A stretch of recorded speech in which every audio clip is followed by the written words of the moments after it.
بزار اور ترمذی میں حضرت عبداللہ ابن مسعود سے نبی ایک وسلم کا یہ ارشاد نقل ہوا ہے، ان المرأۃ عورۃ، عورت چھپا کر رکھنے کی چیز ہے۔ ان المرأۃ عورۃ فاذا خرجت، جب وہ گھر سے نکلتی ہے، استشرفھا شیطان، اب شیطان جو ہے اس کو تاک میں رکھتا ہے۔ واقرب ما تکون بروحۃ ربھا وہی فی قعر بیتھا، وہ اپنے رب کی رحمت سے قریب ترین ہوتی ہے جبکہ اپنے گھر کے بھی کسی اندرونی حصے۔ اسی لیے فرمایا مردوں کے لیے مسجد میں نماز افضل 28 گنا، اور عورت کے لیے گھر کی نماز مسجد سے افضل، گھر کے صحن کی مسجد سے افضل، دالان کی صحن سے افضل، کمرے میں اس سے افضل، اور کمرے کی کوئی بغلی کوٹھڑی ہے تو اس میں سب سے افضل۔ یہ احادیث نبی اکرم۔ عبداللہ ابن احمد ابن حنبل نے زوائد الزہد میں اور ابن ابی شیبہ نے ابن سعد نے اپنی کتابوں میں مسروق کی روایت نقل کی ہے کہ حضرت عائشہ جب تلاوت قرآن کرتے ہوئے اس آیت پر پہنچتی تھی وَقَرْنَ فِي بُيُوتِكُنَّ، تو بے اختیار رو پڑتی تھی۔ قرآن کہتا ہے اپنے گھروں میں رہو۔ حضرت عائشہ نے شہادت عثمان کے بعد باہر نکل کر لشکر کی قیادت، پھر ساری عمر افسوس تھا کہ میں نے غلط کہا۔ حافظ ابو بکر بزار حضرت انس سے روایت کرتے ہیں کہ عورتوں نے حضور سے عرض کیا کہ ساری فضیلت تو مرد لوٹ کے لے گئے، وہ جہاد کرتے ہیں، خدا کی راہ میں بڑے بڑے کام کرتے ہیں، ہم کیا عمل کریں کہ ہمیں بھی مجاہدین کے برابر اجر مل سکے؟ جواب میں آپ نے فرمایا من قعدت منکن فی بیتھا فإنها تدرک عمل المجاہدین، تم میں سے جو شخص اپنے گھر میں بیٹھی رہے گی وہ مجاہدین کا اجر حاصل کرے۔ یہ ایک ہوا کا رخ ہے، بتایا جا رہا ہے، یہ نظام ہے جس کو اس شکل میں دیا جا رہا ہے۔ اب آئیے سورہ نور کی طرف۔ یا ایھا الذین آمنوا لا تدخلوا بیوتا غیر بیوتکم حتی تستأنسوا وتسلموا علی اہلها ذالکم خیر لکم لعلکم تذکرون۔ اہل ایمان مت ہرگز مت داخل ہو اپنے گھروں کے علاوہ کسی اور گھر میں جب تک کہ تم ان کے ساتھ مانوس نہ ہو جاؤ، اذن نہ لے لو، ان پر سلام نہ کرو، یہی تمہارے لیے خیر بہتر ہے۔ اس کے بعد تفصیل آئی ہے، اس میں میں اس وقت نہیں جا رہا۔ اور جو لوگ اس پر عمل نہیں کرتے ان کے بارے میں قرآن مجید کیا کچھ حضور کیا کچھ فرما رہے ہیں یہ آپ سن لیجیے، بہت سخت احکام۔ عن ابی ہریرہ رضی اللہ عنہ ان رسول اللہ صلی اللہ علیہ وسلم قال لو ان امرأ اطلع عليك بغیر اذن فخذفته بحشاة ففقعت عینه ما كان عليك من جناح، متفق علیہ، بخاری اور مسلم دونوں کی ہے۔ اگر کوئی شخص تمہارے گھر میں بغیر اجازت کے داخل ہو جائے اور تم اس کی سزا کے طور پر اس پر کنکریاں پھینکو اور اس کی آنکھ پھوٹ جائے کنکری سے تو تم پر کوئی گناہ نہیں۔ بغیر اجازت کے گھر میں آ گیا ہے، بغیر اذن کے، بغیر استئذان کے کنکریاں مارو اور کنکری سے آنکھ پھوٹ جائے، فما کان علیک من جناح، کوئی حرج نہیں۔ اب آ رہی ہے اصل آیت، قل للمؤمنین یغضوا من ابصارهم ویحفظوا فروجهم ذلک ازکی لهم ان اللہ خبیر ما یصنعون وقل للمؤمنات یغضضن من ابصارهن ویحفظن فروجهن ولا یبدین زینتهن الا ما ظہر منها وَلْيَضْرِبْنَ بِخُمُرِهِنَّ عَلَى جُيُوبِهِنَّ وَلَا يُبْدِينَ زِينَتَهُنَّ إِلَّا لِبُعُولَتِهِنَّ أَوْ آبَائِهِنَّ أَوْ آبَاءِ بُعُولَتِهِنَّ أَوْ أَبْنَائِهِنَّ أَوْ أَبْنَاءِ بُعُولَتِهِنَّ أَوْ إِخْوَانِهِنَّ أَوْ بَنِي إِخْوَانِهِنَّ أَوْ بَنِي أَخَوَاتِهِنَّ أَوْ نِسَائِهِنَّ أَوْ مَا مَلَكَتْ أَيْمَانُهُنَّ أَوِ التَّابِعِينَ غَيْرِ أُولِي الْإِرْبَةِ مِنَ الرِّجَالِ أَوِ الطَّفْلِ الَّذِينَ لَا يَظْهَرُوا عَلَى عَوْرَاتِ النِّسَاءِ وَلَا يَضْرِبْنَ بِأَرْجُلِهِنَّ لِيُعْلَمَ مَا يُخْفِينَ مِنْ زِينَتِهِنَّ وَتُوبُوا إِلَى اللَّهِ جَمِيعًا أَيُّهَا الْمُؤْمِنُونَ لَعَلَّكُمْ تُفْلِحُونَ۔ یہ لمبی آیت ہے۔ اہل ایمان، اے نبی کہہ دیجئے اہل ایمان مردوں سے اپنی نگاہیں نیچی رکھا کریں، اور اپنی شرمگاہوں کی حفاظت کریں، یہی ان کے لیے زیادہ پاکیزہ عمل ہے۔ ان اللہ خبیر بما یصنعون، اور جو کچھ وہ کر رہے ہیں اللہ اس سے واقف ہے۔ وَقُلْ لِلْمُؤْمِنَاتِ يَغْضُضْنَ مِنْ أَبْصَارِهِنَّ، اور مومن عورتوں سے بھی کہہ دیجئے کہ وہ اپنی نگاہیں جو ہے نیچی رکھا کریں، وَيَحْفَظْنَ فُرُوجَهُنَّ، اپنی شرمگاہوں کی حفاظت کریں، وَلَا يُبْدِينَ زِينَتَهُنَّ إِلَّا مَا ظَهَرَ مِنْهَا، اور اپنی زینت کو ظاہر نہ کیا کریں سوائے اس کے کہ جو بالکل ظاہر ہو جائے۔ قُلْ لِلْمُؤْمِنِينَ يَغُضُّوا مِنْ أَبْصَارِهِمْ وَيَحْفَظُوا فُرُوجَهُمْ ذَلِكَ أَزْكَىٰ لَهُمْ إِنَّ اللَّهَ خَبِيرٌ بِمَا يَصْنَعُونَ۔ نوٹ کر لیجئے کہ یہ کہاں ہو رہا ہے؟ گھر میں داخلے کے بعد۔ گھر میں داخلہ اجازت سے، اور داخلہ ہوگا صرف محرموں کا، گھر کے اندر جو ہے وہ نامحرم تو نہیں آئے گا۔ یہ میں آگے بیان کر رہا ہوں۔ وَقُلْ لِلْمُؤْمِنَاتِ يَغْضُضْنَ مِنْ أَبْصَارِهِنَّ وَيَحْفَظْنَ مِنْ فُرُوجِهِنَّ، اور کہہ دیجئے مومن عورتوں سے بھی کہ وہ بھی اپنی نگاہیں جھکا کر رکھیں اور اپنی شرمگاہوں کی حفاظت کریں۔ وَلَا يُبْدِينَ زِينَتَهُنَّ إِلَّا مَا ظَهَرَ مِنْهَا، محرموں سے پردہ کیا ہے؟ محرموں سے اس کا نام ستر ہے۔ عورت کا پورا جسم ستر ہے سوائے چہرے کی ٹکیا اور یہ ہاتھ اور یہ پاؤں، بس۔ کیا مطلب ہے؟ بھائی بھی نہیں دیکھ سکتا بہن کے جسم کا کوئی اور حصہ، باپ بھی نہیں دیکھ سکتا بیٹی کے جسم کا کوئی حصہ۔ یہ ستر ہے، ستر محرموں سے پردہ ہے۔ وَلْيَضْرِبْنَ بِخُمُرِهِنَّ عَلَىٰ جُيُوبِهِنَّ، یہ بھی گھر کے اندر کی بات ہو رہی ہے، کیونکہ میں پہلے بتا چکا ہوں جلباب ہوتا تھا جب گھر سے باہر نکلتی تھی عورت، تو وہ اپنی چادر لپیٹتی تھی، اپنے گرد چہرہ نہیں ڈھانپتی تھی، صرف چہرے کا حکم دیا گیا اس کے ضمن میں۔ وہ سورہ عذاب کی آیت ہے، وہ رہ گئی، وہ میں بیان کروں گا۔ اور خمار اوڑھنی ہوتی تھی جو گھر میں اوڑھتی تھی۔ گھر میں ظاہر بات ہے کہ جلباب تو نہیں لیا جا سکتا، آخر گھر کا کام کاج کرنا ہے، ہلکی سی اوڑھنی وہ گھر میں، لیکن فرمایا وَلْيَضْرِبْنَ بِخُمُرِهِنَّ عَلَىٰ جُيُوبِهِنَّ، اور انہیں چاہیے کہ اپنی اوڑھیوں کے، بکل اوڑھنیوں کے اپنے سینوں کے اوپر، گریبانوں کے اوپر بھی مار لیا کریں۔ اب اس کے بعد فرمایا وَلَا يُبْدِينَ زِينَتَهُنَّ إِلَّا لِبُعُولَتِهِنَّ، اب یہاں یہ زینت کا لفظ آ رہا ہے چہرے کے، اور چہرے ہی میں کچھ سنگھار بھی ہوتا ہے۔ اب ان کے لیے کہا گیا کہ چہرے کی زینت، اور چہرے کے اوپر اگر کوئی بناؤ سنگھار ہے، زیور ہے، تو اس کی زینت نہ ظاہر کریں، مگر اب یہ یہاں تفصیلی آئی ہے، جو محرم ہے ان کی تفصیل۔ تو فرمایا کن کے سامنے ظاہر کر سکتی ہے؟ الا لبعولتہن، سب سے بڑھ کر تو شوہر، او آبائہن، اور یہ آپ نے باپ۔ اچھا، باپوں میں نوٹ کی نہیں، باپ حقیقی ہو، اخیافی ہو، اللاتی ہو یا رضاعی ہو، یہ چاروں قسم کے باپ اس میں شامل ہیں۔ جس عورت نے دودھ پلایا تھا اس کا شوہر بھی باپ بن گیا۔ او آبائے بعولتہن، اپنے شوہروں کے باپ، یا ابنائہن، ان کے اپنے بیٹے، بیٹوں میں بھی آئیں گے چاروں، اللاتی، اخیافی، عینی اور رضاعی۔ او ابنائے بعولتہن، اور اپنے شوہروں کے بیٹے، ہو سکتا ہے شوہروں کی اور بیویاں بھی ہوں، تو ان کے بیٹے بھی، جو ستیلے بیٹے ہیں وہ بھی محرم، ان سے کسی شکل میں کبھی شادی نہیں ہو سکتی۔ او اخوانہن، یا ان کے بھائی، او ابنائہن، یا اپنے بیٹے، او ابنائے بعولتہن، یا اپنے شوہروں کے بیٹے، او اخوانہن، یا اپنے بھائی، او بنی اخوانہن، یا اپنے بھائیوں کے بیٹے، او بنی اخواتہن، اپنا بھتیجا، اپنا بھتیجا، شوہر کا بھتیجا نہیں، اپنا بھتیجا محرم ہے، اپنا بھانجا محرم ہے، شوہر کا بھانجا محرم نہیں ہے۔ او نسائہن، یا ان کی عورتیں، اپنی عورتیں، جان پہچان کی عورتیں۔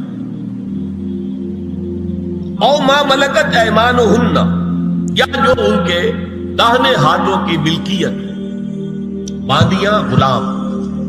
اس میں عرض کر چکا ہوں کہ اس میں کافی اختلافات ہیں۔ یہ بھی ہے کہ اس سے مراد صرف باندیاں ہیں، غلام مرد ہیں، یہ بھی ہے کہ مرد بھی ہے، اور یہ بھی ہے کہ مرد جب تک کہ وہ بالغ ہو۔ لیکن میں اس بحث میں یہاں نہیں جانا چاہتا، یہ پھر فقہ کی بحث ہو جائے گی۔ اب التابعین غیر اولی الاربہ، کچھ ایسے لوگ بھی ہوتے ہیں، کوئی کسی کے گھر میں تو اندھا آدمی رہ رہا ہے، یا کوئی اور کسی وجہ سے کوئی مریض ہے، اسے آپ نے بنا دے رکھی ہے، انہیں عورتوں سے کوئی سروکار نہیں ہوتا۔ اب الطفل الذین لم یظہروا علی عورات النساء، یا وہ بچے کہ جن پر ابھی عورتوں کے پوشیدہ حالات واضح ہی نہیں ہے، پتہ ہی نہیں ہے انہیں، ابھی انہیں جنس کا کوئی احساس ہی نہیں۔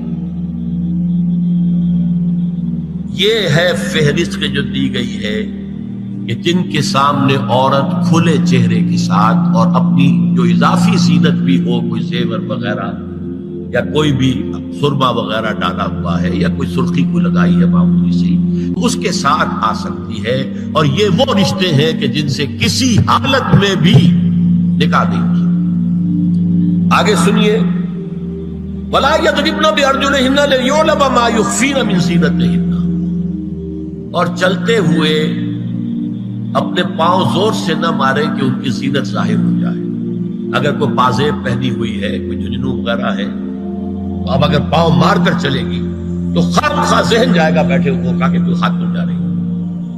یہاں تک اس کے علاوہ یہ بھی ہے، تعطر کے بارے میں فرمایا ہے کہ اگر عطر لگا کر کوئی عورت گھر سے نکلی ہے، اذا استعارت المرأة فمرت على القوم ليجدوا ريحها فهي كذا وكذا قال قولا شديدا۔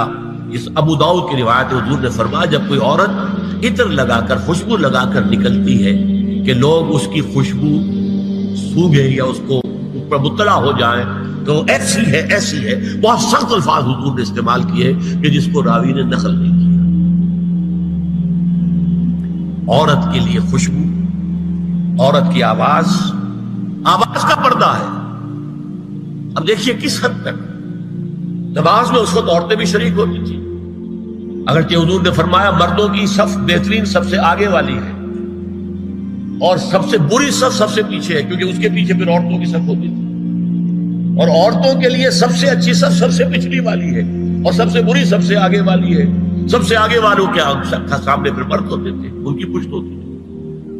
تو اسی طریقے سے اگر غلطی کی ہے تو مرد جو ہے کہے گا سبحان اللہ، امام سے غلطی ہو گئی ہے، مرد کیا کہے گا؟ سبحان اللہ۔ عورت کیا کرے گی؟ اپنے ایک ہاتھ کے پشت پر اپنا ہاتھ مارے گی، اپنی آواز نہیں نکالنی، آواز کا پردہ،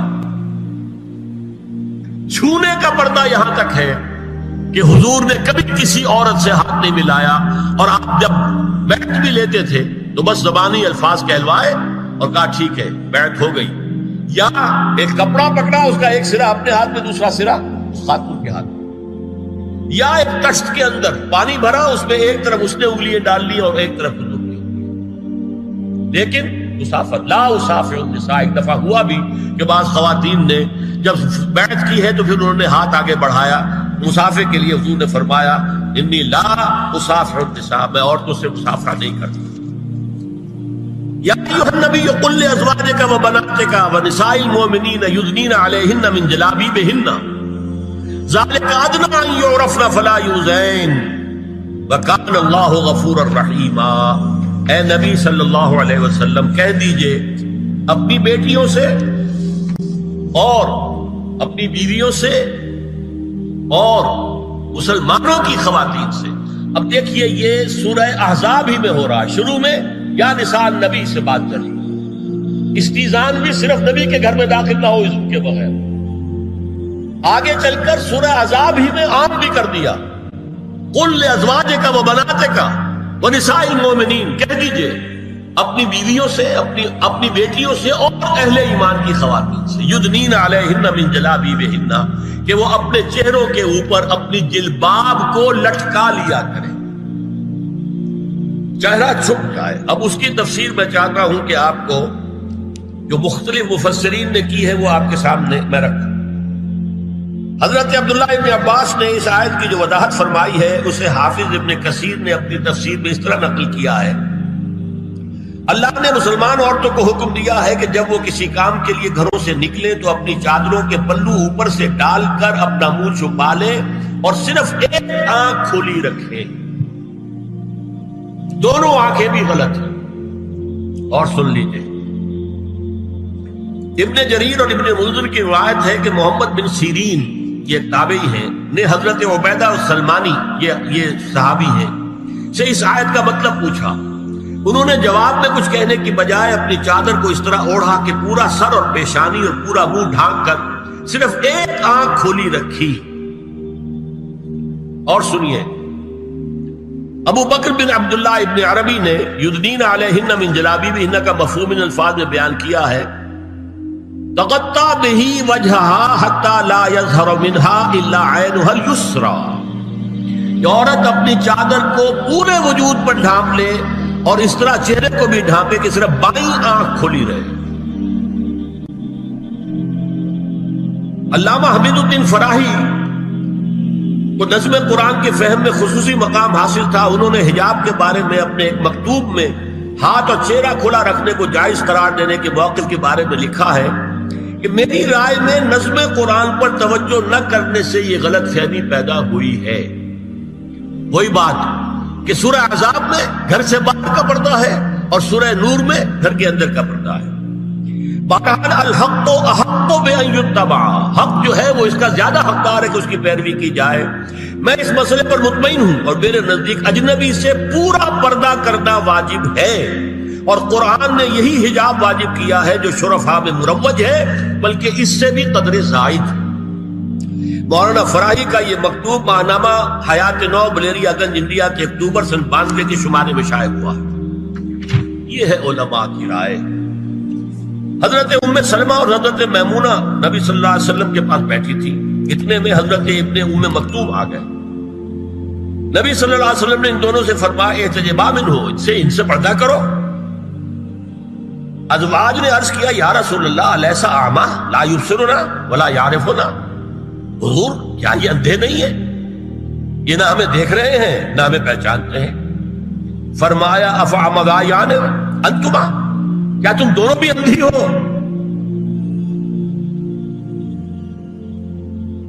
اللہ تم سنا نہیں، کیا تم نہیں دیکھ رہی ان کو؟ حضرت ام سلمہ تصریح کرتی ہیں ذالک بعد ان امر بالحجاب، یہ جب حجاب کا حکم آ گیا تھا تب حضور نے پھر یہ حکم دیا. اس کی وجہ کیا تھی؟ حضرت عبداللہ ابن مکتوم کا گھر میں آنا جانا تھا. وہ اگرچہ اندھے ہیں لیکن یہ کہ یہ بار بار کا آنا جانا اس سے فتنے کا ایک دروازہ کھل سکتا ہے. اس دروازے کو بند کر دیا گیا. حضرت عائشہ کے پاس ایک نابینا آیا تو انہوں نے اس سے پردہ کیا. کہا گیا کہ آپ اس سے پردہ کیوں کرتی ہیں، یہ تو آپ کو نہیں دیکھ سکتا. جواب میں حضرت ام المومنین نے فرمایا لیکنی انظر الیہ، میں تو اسے دیکھ رہی ہوں نا. اور مرد کو دیکھے. البتہ یہ کہ عام حالات میں آپ بازار میں چل رہے ہیں، عورت جا رہی ہے، کوئی سوق باہر نکلنا پڑا ہے، تو اس حالت میں اگر وہ مرد کو دیکھتی ہے تو اس میں در حقیقت وہ فتنہ نہیں ہے کہ جو گھر میں آنے جانے والے لوگ. اب ایک آخری مسئلہ ہے. 2 حدیثیں ایسی ہیں جو میری گفتگو کے خلاف جاتی ہیں اور میں دیانت کا تقاضا سمجھتا ہوں کہ وہ بھی آپ کے سامنے بیان کروں.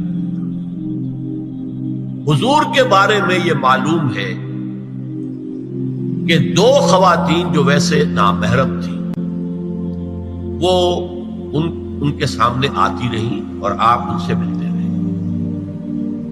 ایک آپ کی سالی حضرت اسماء حضرت عائشہ کی بہن رضی اللہ تعالی عنہ، اور ایک آپ کی چچا زاد بہن حضرت علی کی بڑی ہمشیرہ حضرت ام ہانی. یہ میں حدیث آپ کو سنا رہا ہوں. بکثرت احادیث سے ثابت ہے کہ حضرت اسماء بنت ابی بکر آپ کے سامنے ہوتی تھی اور آخر وقت تک آپ کے اور ان کے درمیان چہرے اور ہاتھوں کی حد تک کوئی پردہ نہ تھا.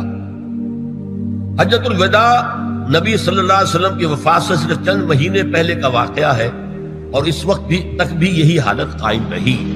یہ ابو داؤد کتاب الحج.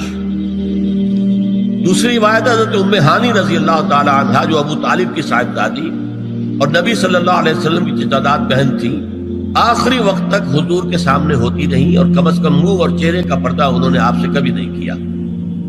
فتح مکہ کے موقع کا ایک واقعہ وہ خود بیان کرتی ہیں جس سے اس کا ثبوت ملتا ہے. یہ ابو داؤد کی روایت ہے. یہ روایتیں ہیں، میں انہیں تسلیم کرتا ہوں. اور میں نے اب جو کچھ بیان کیا ہے اس سے یہ ایک بالکل برعکس بات سامنے لا رہی ہے۔ اب یہ ہے کہ یا تو ہم ان دو حدیثوں کو اصل مان کر باقی ساری حدیثیں جو ہیں ان کو ختم کریں۔ میں تو آپ کو سنا نہیں سکا، میرے پاس تو بہت زیادہ حدیثوں کا مواد تھا۔ چہرے کے پردے کے لیے حدیثیں، استیزان کے لیے کتنی حدیثیں ہیں، چہرے کے پردے کے بارے میں بہت زیادہ حدیثیں ہیں۔ حضرت ام خلاد ایک خاتون تھی، ان کا بیٹا ایک غزوے میں شہید ہو گیا، وہ اس کے بارے میں کچھ پوچھنے کے لیے حضور کے پاس آئی، صحابہ بیٹھے ہوئے تھے۔ دوستو ہم نے ویڈیو کو لاسٹ تک دیکھا، امید کرتا ہوں آپ کو میری ویڈیو اچھی لگی ہوگی۔ دوستو اگر آپ کو میری ویڈیو اچھی لگی تو میرے چینل کو سبسکرائب بھی کر لیجئے گا اور کمنٹ میں اپنی رائے کا اظہار بھی کیجئے گا۔ ملتے ہیں نیکسٹ ویڈیو میں، تب تک کے لیے اللہ حافظ۔